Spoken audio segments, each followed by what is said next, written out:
Hamıya salam. Artıq 22 sentyabr tarixindən bizdə dərslər açılıb. Onu qeyd edeyim ki, mən İtaliyada Sapienza Universitetində magistr təhsili alıram və ikinci kursam.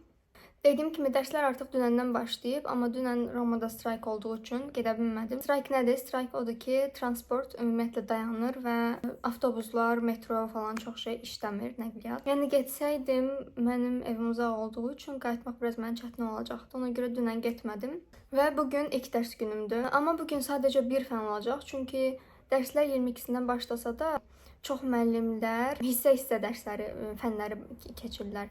Məsələn, bugün bir fəndən başlayır, sabah 2 fən olacaq bu şəkildə.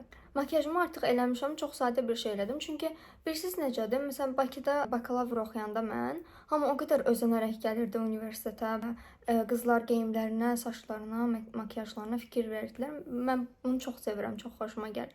Amma burada elədir ki, məsələn, heç kəs özünə özən göstərmir, makyajına, geyiminə o qədər də diqqət eləmir, abartı geyinib gəlmir, yəni belə deyim, çox baxım eləmirlər, çox belə baxımlı gəlmirlər. Ona görə mən də belə ekstra bir şey deyib qəribə görünmək istəmirəm.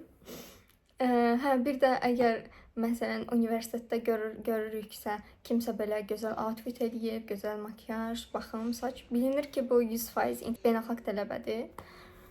Dediyim kimi, mən də sadə bir make-up eləmişəm. İndi gedirəm geyinim. Geyim üçün də yəqin ki, sadə bir şeylər geyinəcəm. Cins, kofta, belə. Normalda cins sevmirəm. Amma ki, universitetə geyinmək çox rahat olur. Özümü rahat hiss edirəm ona görə. Belə bir kofta və qara cins geyindim, sadə və belə bir şey tapdım. Burada hava hələ ki çox isti olduğu üçün ümid edirəm, mənə soyuq olmayacaq.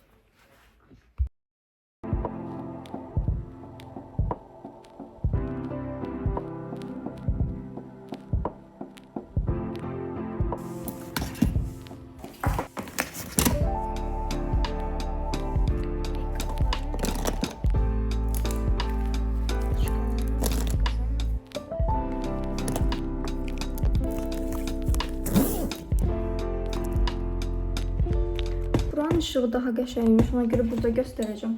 Sumkamı göstərməyi unutdum. Sumkanın içi çox genişdir. Dəftərim, hər şeyimi demək olar ki, yığdım və yerləşdi. Və o qədər də ağırlıq eləmir.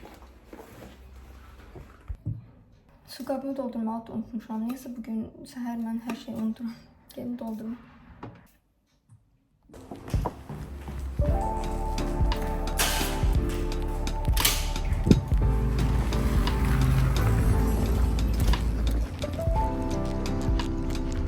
Fermata Romanistici Codelli.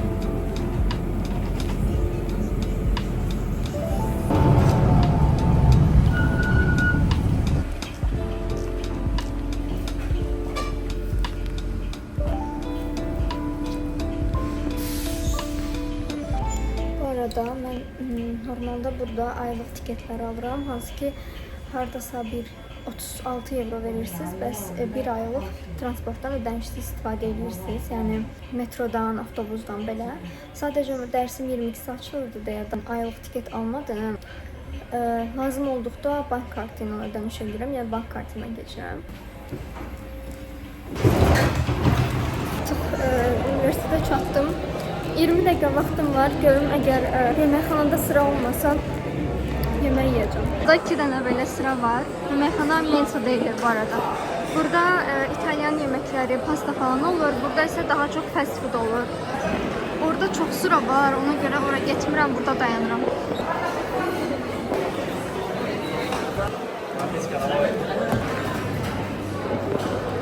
Onun bağlanmasına az qalıb, ona görə yeməklər demək olar ki, bitir. Burada poke də var, seçim olar. Ciao, kebab. Kebab formaggio. Sì. Burada belə ayrı yeməklərdir. Burada poke olur. Burada pizza olur. O biri layını sizə göstərə bilməyəcəm, çünki artıq dərsə gecikirəm.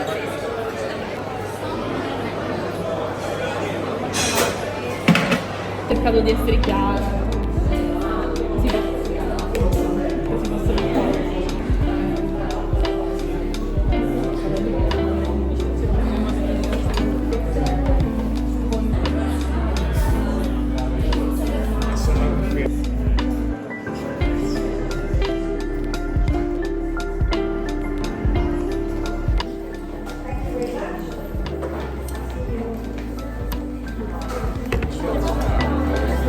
Dərsimiz bitdi. Dərsimizin fənnin adı Competition Law idi. Rəqabət hüququ. Dərs o qədər sıxıcı idi ki, çox sıxıcı idi.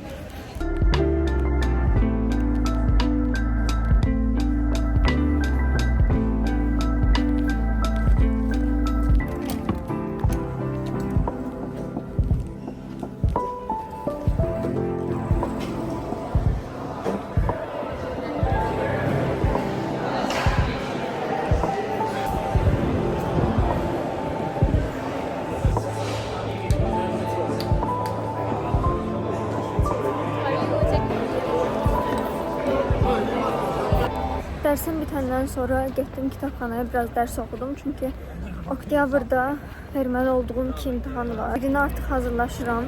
1-ci mərtəbədən 5-ci mərtəbəyə qədər 3 dənə kitabxana var. Və inarsız kitabxanalar da həmişə full olur. Bu qədər. Bugün bir dərsim olsa da yenə də yorulmuşam.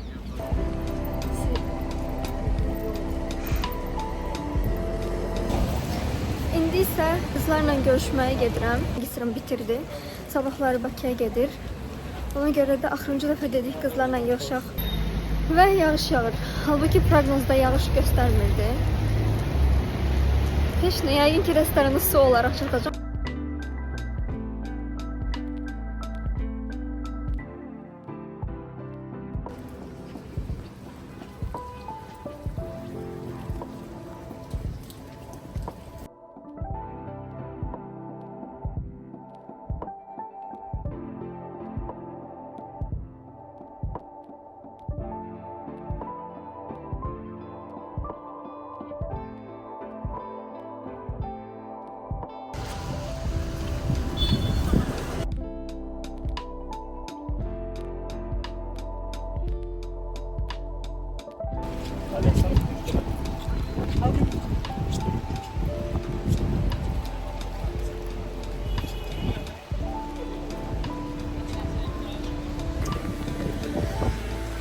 İnsanlar da maraqlı görünürlər.